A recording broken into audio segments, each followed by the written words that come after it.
Selamat malam Bapak Ibu Saudara, sahabat GPIB dimanapun berada. Apa kabar? Kiranya kita semua dalam keadaan baik dan sehat selalu. Salam jumpa dalam program Night Call bersama saya Pendeta Delila Benu, pendeta jemaat yang melayani di GPIB Efata Tenggarong, Pos Pelkes Getsemani Longmesangat, Kalimantan Timur.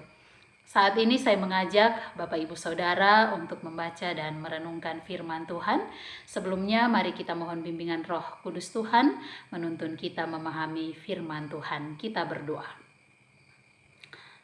Tuhan yang Maha Kuasa yang kami sembah di dalam nama Tuhan Yesus Kristus, kami datang ke hadapan hadirat-Mu ya Bapa dalam syukur hati kami atas segala kasih pemeliharaan Tuhan dalam segala aktivitas kami, pekerjaan kami, dari pagi, siang, hingga malam hari ini, kami ada dalam segala baik. Dalam kasih Tuhan ini kami maknai dengan membaca dan merenungkan firman Tuhan dalam keheningan malam ini. Kiranya Tuhan mengaruniakan kepada kami anak-anak-Mu hikmat dan pengertian, sehingga firman Tuhan yang kami baca dan kami renungkan tidak berlalu begitu saja dari hati dan pikiran kami, tetapi dalam tuntunan Tuhan kami dimampukan untuk kami ingat firman Tuhan dan kami lakukan dalam hidup kami sehari-hari ketika kami berjumpa dengan orang lain. Kiranya kami dapat menjadi pelaku-pelaku firman Tuhan yang setia. Karena itu ya Bapa, dalam kesiapan hati kami, mari berfirman kepada semua kami anak-anak-Mu. Kami terbuka hati dan pikiran mendengar suara Tuhan. Di dalam nama Tuhan Yesus Kristus kami berdoa. Amin. Bacaan Alkitab pada malam hari ini dari kitab Injil Lukas pasal 7 ayat 47 sampai 50 yang menyatakan, "Sebab itu aku berkata kepadamu, dosanya yang banyak itu telah diampuni, sebab ia telah banyak berbuat kasih. Tetapi orang yang sedikit diampuni, sedikit juga ia berbuat kasih." Lalu ia berkata kepada perempuan itu, "Dosamu telah diampuni." Dan mereka yang duduk makan bersama, dia berpikir dalam hati mereka, "Siapakah ia ini, sehingga ia dapat mengampuni dosa?" Tetapi Yesus berkata kepada perempuan itu, "Imanmu telah menyelamatkan engkau, pergilah dengan selamat." Demikian pembacaan Alkitab. Berbahagialah kita yang mendengar firman Tuhan dan kita lakukan dalam kehidupan kita sehari-hari. Terpujilah Tuhan Yesus. Haleluya. Bapak, Ibu, Saudara yang dikasihi oleh Tuhan Yesus Kristus, ada suatu ungkapan seperti ini. Manusia tempatnya salah. Manusia adalah makhluk yang tidak luput dari dosa dan kesalahan. Ungkapan ini kemudian membawa saya dan Bapak Ibu Saudara dalam perenungan malam hari ini, dalam pembacaan Alkitab pada malam hari ini, yang mengisahkan tentang seorang perempuan berdosa dalam perjumpaannya bersama dengan Tuhan Yesus. Bacaan ini menjadi menarik, mengingatkan kembali kita semua dalam pola pengajaran Tuhan Yesus yang penuh kasih itu, yang tiada batas itu, menerima semua orang dari berbagai golongan, menerima semua orang tiada batasan, dan menerima orang yang berdosa. Simon, seorang Farisi, mengundang Yesus untuk datang makan di rumahnya. Di kota itu ada seorang perempuan berdosa. Dia terkenal, tetapi tidak ada penjelasan tentang dosa apa yang dilakukan, yang diperbuat oleh perempuan tersebut. Namun di lingkungan masyarakat, perempuan ini tidak dipandang baik, lebih dipandang sebagai perempuan berdosa. Ketika perempuan berdosa ini mendengar bahwa Yesus makan di rumah Simon, ia datang dalam keinginannya untuk berjumpa dengan Yesus. Ia membawa buli-buli pualam yang berisi minyak wangi. Dan dalam hukum Taurat pada masa itu, orang tidak bisa bersentuhan dengan orang berdosa karena akan dikatakan najis, dan Simon berusaha untuk tidak bersentuhan dengan orang berdosa. Tetapi Simon menjadi heran ketika melihat bahwa Tuhan Yesus membiarkan dirinya disentuh oleh perempuan berdosa itu. Apakah kemudian Tuhan Yesus menolak? Apakah kemudian Tuhan Yesus mengusir perempuan berdosa yang menyentuhnya karena melanggar hukum Taurat? Tidak. Sikap Yesus ini mengubah paradigma Simon yang sudah terpenjara dalam hukum Taurat untuk tidak menerima keberadaan orang lain, untuk tidak menerima orang berdosa. Sikap Yesus mengajarkan tentang penerimaan kita terhadap orang lain.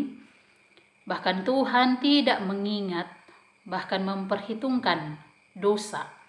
Sebaliknya, Tuhan Yesus menerima perempuan berdosa itu dengan terbuka. Yesus tidak mempertanyakan apakah dosa yang dilakukannya di hadapan Simon dan di hadapan orang lain yang hadir dalam jamuan makan malam tersebut. Tuhan Yesus menunjukkan kasih-Nya dengan tidak mempermalukan perempuan itu. Renungan malam hari ini mengingatkan saya dan Bapak Ibu Saudara yang dikasihi oleh Tuhan bahwa kesalahan dan dosa tidak seharusnya menjadi penghalang untuk kasih itu kemudian berlanjut. Bahwa kasih yang tidak tertahan hanya dengan melihat dosa atau kesalahan orang lain. Seringkali Bapak Ibu Saudara, kasih itu tertahan ketika kita terhimpit dalam stigma bahwa orang berdosa tidak layak di hadapan Tuhan. Sedangkan Tuhan Yesus menggenapi karya pelayanannya dalam perjumpaan dengan orang lain, bahwa Ia datang ke dalam dunia bukan untuk orang benar, tetapi untuk orang berdosa. Kita juga dapat merenungkan bahwa perempuan berdosa ini ketika datang kepada Tuhan, dia sadar betul bahwa dia sebagai orang yang berdosa. Sehingga ketika ada kesalahan atau dosanya ini, maka ia berusaha untuk memperbaiki kesalahannya, untuk memperbaiki masa lalunya, untuk memperbaiki dosanya. Dengan cara dia mencari Tuhan terlebih dahulu. Ada keinginan yang besar untuk berjumpa secara langsung dengan Tuhan Yesus pada masa itu. Karena ia tahu bahwa dunia tidak lagi menerimanya. Dunia mengucilkan. Tetapi dari setiap pengajaran Yesus, bahkan mungkin mujizat yang dilakukan oleh Tuhan Yesus, terdengar kepada perempuan berdosa ini sebagai perempuan yang tidak mungkin mengenal Tuhan, yang belum percaya kepada Tuhan, tetapi dia datang kepada Yesus dalam niatnya, dalam kesungguhan hatinya. Sehingga apa yang Tuhan terima, iman perempuan ini, apa yang ada pada perempuan berdosa ini, kesedihannya, air matanya sebagai orang berdosa, bahkan dia mencium kaki Tuhan Yesus, menyeka kaki Tuhan Yesus dengan rambutnya, dan kemudian meminyaki kaki Yesus dengan minyak. Dilakukan dalam kesungguhan sebagai orang berdosa yang mencari keberadaan Tuhan. Bapak Ibu Saudara yang dikasihi Tuhan Yesus, kemudian kita mendalami firman Tuhan bahwa kesalahan itu ada, kesalahan boleh ada, tetapi sebagai orang beriman, sebagai orang percaya, kita perlu memperbaiki dan tidak membiarkan kesalahan itu berlanjut terus. Dan mungkin juga kita akan ada dalam posisi seperti perempuan berdosa yang mengalami tidak diterima oleh orang lain, ditolak oleh orang lain karena dosa dan kesalahan yang kita perbuat, tetapi Tuhan tidak pernah menolak orang yang sungguh-sungguh datang kepadanya. Tuhan tidak mengucilkan orang berdosa. Tuhan dalam pengajarannya melakukan penerimaan kepada orang lain, kepada orang berdosa dalam kasih yang tulus. Sekalipun Bapak Ibu Saudara yang dikasihi Tuhan, Tuhan juga membenci dosa-dosa kita umat-Nya. Sekalipun demikian, Tuhan juga mengasihi, bahkan sangat mengasihi kita. Sehingga ketika dunia tidak menerima, bahkan menghakimi seperti yang dialami oleh perempuan berdosa, datang saja pada Yesus. Tidak ada yang sia-sia ketika kita datang kepada Tuhan Yesus. Itu yang dialami oleh perempuan berdosa itu. Bahwa ketika dia datang kepada Yesus, Simon yang menjadi heran mempertanyakan tentang keberadaan perempuan berdosa ini, tetapi Yesus kemudian menegur Simon bahwa Simon tidak melakukan satu tindakan seperti yang dilakukan oleh perempuan berdosa ini. Ketika Yesus datang ke rumahnya, Simon tidak memberikan air untuk membasuh kaki Yesus, tetapi perempuan ini membasuh kaki Yesus. Simon tidak menyeka Yesus dengan rambutnya, tetapi perempuan ini melakukan itu. Simon tidak meminyaki kaki Yesus, tetapi perempuan berdosa ini melakukannya. Sehingga Yesus menyatakan bahwa perempuan berdosa ini bisa diampuni dosanya karena dia lebih banyak melakukan kasih. Dan orang yang sedikit melakukan kasih juga sedikit menerima pengampunan yang daripada Tuhan. Bapak Ibu Saudara yang dikasihi oleh Tuhan Yesus Kristus, kisah tentang seorang perempuan ini kemudian menjadi perenungan kita bersama di malam hari ini, bahwa perempuan ini sebagai orang berdosa, dia tetap bertahan dalam setiap celaan dalam jangka waktu yang lama dari masyarakat hingga dia berjumpa dengan Tuhan Yesus. Dari sini kita belajar untuk tidak cepat menghakimi orang lain, memposisikan diri kita apabila kita berada dalam posisi seperti perempuan berdosa ini, mendapat celaan, dikucilkan, apakah kita bisa bertahan atau apakah kita bisa melewati setiap celaan seperti perempuan berdosa ini? Belum tentu kita bisa bertahan. Tapi perempuan berdosa ini dia bertahan. Mungkin dalam keyakinannya ia akan mendapatkan pribadi Yesus yang akan menerima apa adanya keberadaan dirinya. Seorang hamba Tuhan dalam pandangannya menyatakan seperti ini. Apabila kita melihat, mendengar orang lain bersalah, jangan langsung memperlihatkan kesalahan orang lain itu, tetapi diamkan saja. Setelah itu, lakukan pendampingan padanya secara pribadi. Mengapa? Karena Tuhan Yesus saja menerima orang berdosa. Bagaimana dengan kita? Sebagai murid-murid Tuhan Yesus, mari terus mencontoh Tuhan Yesus yang menerima perempuan berdosa atau orang yang tidak sempurna dalam pandangan orang lain atau masyarakat. Karena kasih tidak mencemarkan, tidak menceritakan kesalahan orang lain dan diri sendiri. Kasih tidak menyimpan kesalahan orang lain, tetapi seperti Yesus, kasih tulus menerima orang lain tanpa mencela dan juga tanpa menghina keberadaan diri orang lain. Bapak Ibu Saudara yang dikasihi Tuhan Yesus Kristus, kita semua telah menerima kasih Yesus. Mari salurkan kasih Yesus itu kepada orang lain, sehingga orang lain yang berdosa juga tahu bahwa ia layak diterima oleh kasih Yesus, dan juga orang berdosa tahu bahwa Yesus menerima keberadaan dirinya. Dengan demikian, Karena penerimaan Yesus, orang yang tidak percaya kemudian menjadi percaya dan mengikut Yesus. Tuhan Yesus kiranya memampukan kita semua untuk menjadi saluran kasih-Nya. Amin. Mari kita berdoa.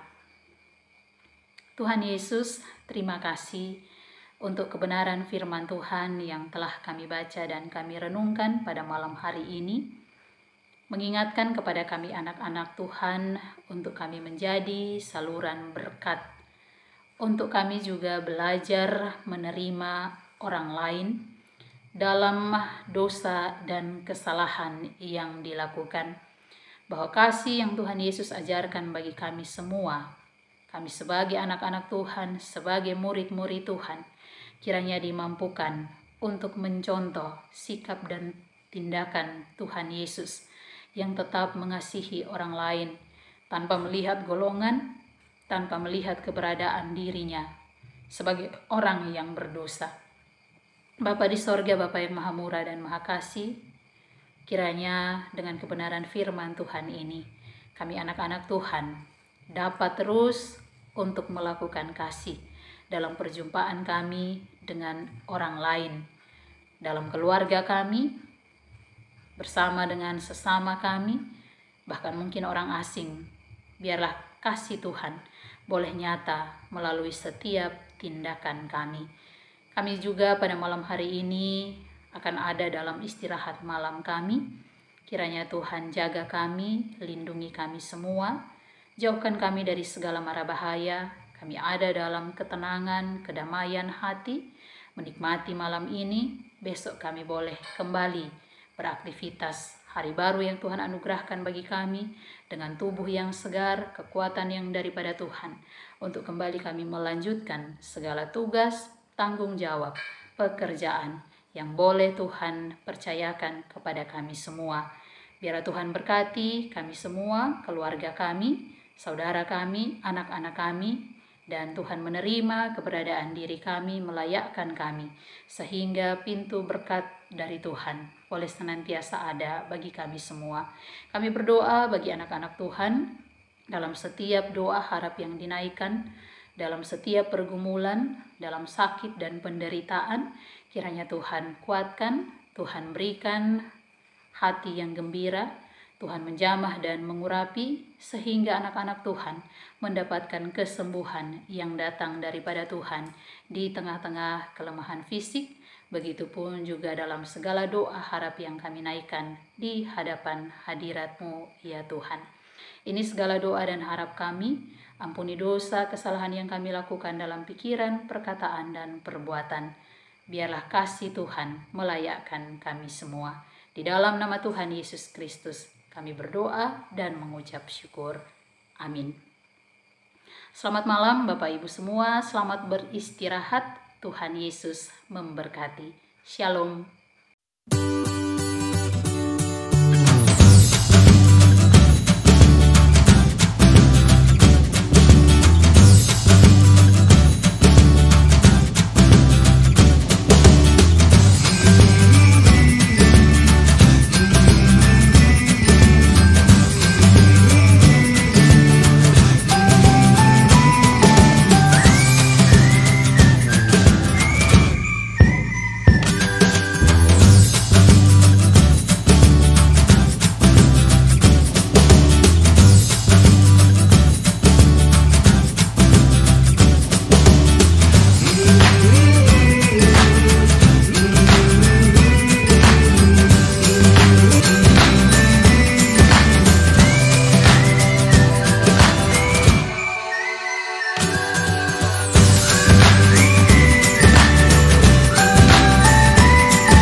Kesehatan, Gria Husada Surabaya membuka penerimaan mahasiswa baru tahun ajaran 2023 sampai 2024. Sekolah Tinggi Ilmu Kesehatan Gria Husada terakreditasi BAN PTB dengan menawarkan 2 program studi yaitu: pertama, D3 Kebidanan, kedua, Administrasi Rumah Sakit.